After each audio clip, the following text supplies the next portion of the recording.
Charles Oliveira taking on Justin Gaethje. Now, Oliveira is your champion. I looked up the odds just prior to the show, BC. He is a slight favorite, although it's pretty close. But I want to start with this question for you, and I want to read out some names as well. Here is the question, and let me read the names to you. The question is, not is he the most hated, because he's not. He's well-liked. And not that people don't think he's good. They do. But is Charles Oliveira the most doubted champion in UFC history? Now, I made a list of names of other champions who I recall being doubted in their career. Where would Charles Oliveira fall along these lines?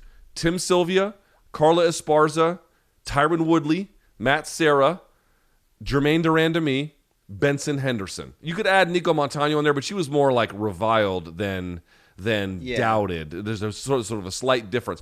I would say Tim Sylvia slightly more. Was doubted, right? Bisping was doubted, but by the time, that's true, but by the time he got the belt, there was a sort of like victory lap tour kind of thing going on. But for me, Tim Sylvia significantly more doubted than Charles Oliveira. But I got to tell you, there's a lot of lingering doubts about the guy. Why? Yeah, look, I think he was in this conversation of most doubted, but I think, whether it's 40%, 50%, he's making believers by his ability to finish elite names. So why was he heavily doubted? Easy. When he came, upon the opportunity to fight for this vacant title, it was, the end of this era where lightweight was the deepest, most dangerous division we'd ever seen in the history of UFC.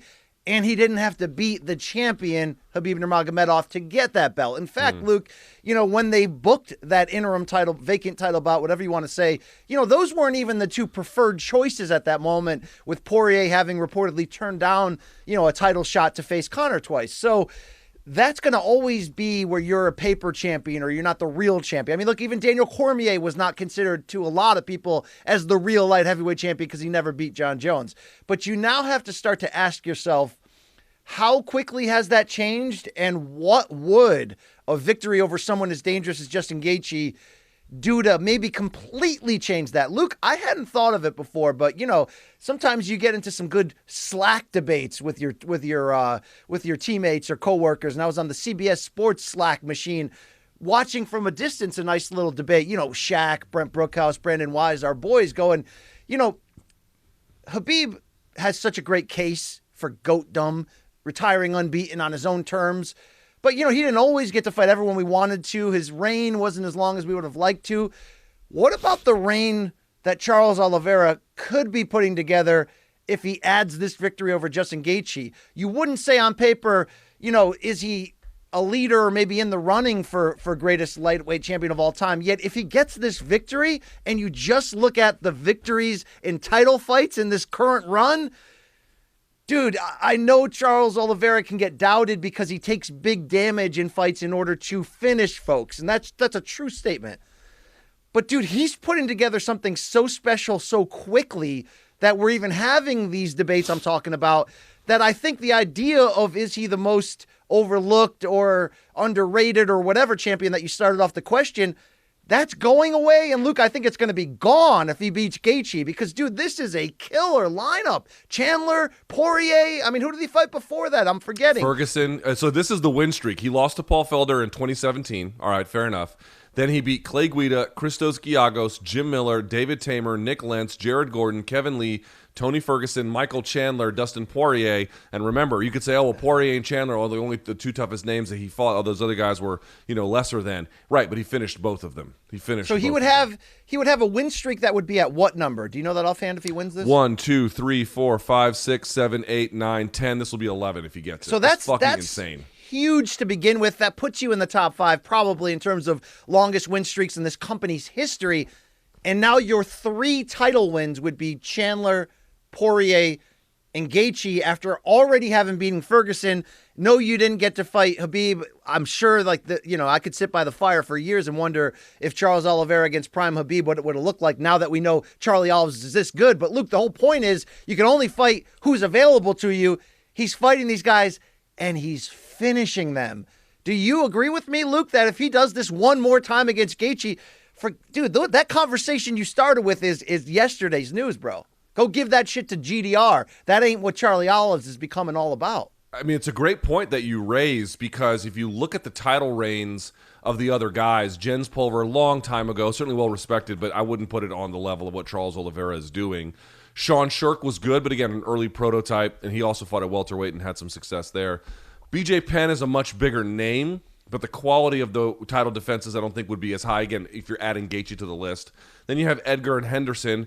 Henderson, by the way, Benson Henderson, also a very doubted champ because he had a lot of decisions that people thought that he shouldn't have won. Pettis is there, then Dos Anjos, then Alvarez, then McGregor, and then you get to Nurmagomedov. You look at Nurmagomedov, to your point, he had the Poirier finish and then the Justin Gaethje finish. I'm telling you, Charles Oliveira goes in there and beats him. He's not going to have what Nurmagomedov had, which was just this overwhelming, he was an overwhelming force of nature, undefeated. People could hardly do anything to him. People have done stuff to Charles Oliveira. They've hurt him, they've rocked him, they've done cut him, flatlined him, gone into his guard. But on this streak, since 2017, if you just look at what he has put together, especially as champion, that's as good as anyone else's. I mean, just Nurmagomedov's defenses were Poirier and Gaethje. What if Gaethje goes in there and gets submitted from the back in one round by Charles Oliveira or within 2 rounds? Something similar to what Khabib Nurmagomedov would do. You couldn't have the overall resume that Nurmagomedov had, but the championship run would be just as good, if not better. Yeah. Although, BC, how do you count a round against Michael Chandler where he nearly got finished even though he came back and won? So he still got the victory, but it wasn't as clean or clear cut. Yeah, and I think that's that fuels the argument of, is he really that good, or, has luck been on his side, or whatever, however you want to frame it.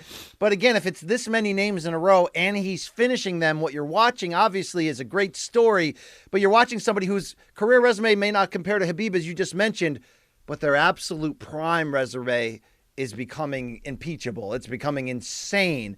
I think that's ultimately part of what's at stake here for Charles Oliveira. And I know that, people hate when every podcast makes every fight into some GOAT discussion, or is he now the best or the third best in this division's history? That's not the point of this. The point of this just to say, I think he's already transitioned out of that sort of paper champion, he never beat Khabib, to who the hell else could he defeat? Because, Luke, he is the ultimate elite risk-reward guy. He's not a full-on reckless fighter, but his ability to stand next to that fire for almost the complete fight and take whatever damage comes, knowing that opening will eventually be there, it is so rare to find this on the elite level because it's so damn hard to pull it off with that type of risk-reward quotient in front of you. Everybody else is seemingly trying to lessen the danger, right? Look at GSP trying to maniacally figure out ways to lessen the danger to just, mute you of what makes you good. Oliveira's bring what makes you good. I'm going to take it, and then I'm going to stop you. I did it all for the favela. I mean, he did, Luke. I mean, this guy, forget about the DC flag on his forearm. This guy is like a living, breathing embodiment of a rags to riches life story, and he still fights like that with that hunger. It's wild. We can't doubt him anymore. And this is such a hard damn fight on paper. It's ridiculous. Luke, is this one of the 5 best fights you can make in this sport right now? It's an arbitrary question in a lot of ways, but damn, this is a good fight. Yeah, I don't know about 5 biggest, but it's maybe one of the 5 best. But I do want to get to that point about the doubt because it is relevant. Because Justin Gaethje said something that I thought was kind of interesting, which you hear a lot, which was, if you've ever quit before in a fight or something like that, once you break that seal, so to speak, you can always go. People do go back to it. That's a quitter's way out because they let themselves give in to the difficulty. And I want to say something about that. I've seen this. This is not for me, but in being in gyms, I have seen situations and in people where that's definitely true. Where once they begin to realize that quitting, it makes the bad part stop, and they get too tired. Again, there's a famous quote: "Fatigue makes cowards of men." Your decision making begins to falter. There is a difference between guys who push through and guys who don't. But here's the difference, BC. For as true as it is that if you are comfortable quitting, and if you've been comfortable quitting in the past, you can go back to it. The reality is there is something to be said for the opposite. I have witnessed with my own eyes people who didn't know what it meant to push through difficulty, and then when they saw other people do it or they learned about it, they actually got significantly tougher. They actually learned to not give in to that voice in their head that told them to stop, to make it easy on themselves, to quit. They actually learned how to shut that out. Now, some people are born with that a little bit earlier. Some people have that more naturally. But the reality is, can you teach someone to withstand difficulty when it ordinarily doesn't occur to them? Yes, you absolutely can. So I'm not saying that Oliveira won't go back to a bad place if Justin Gaethje smashes a hole in his face like he said he would. But I don't think his 10 and potentially 11 fight win streak he might have on Saturday, again, we'll see how it goes. This idea that like, oh, once you do it, you always go back to it. No, not really. You didn't see it in the Chandler fight for a very good reason, because he fucking rallied, man. He fucking rallied. He went right back into the fray, and he won that fight.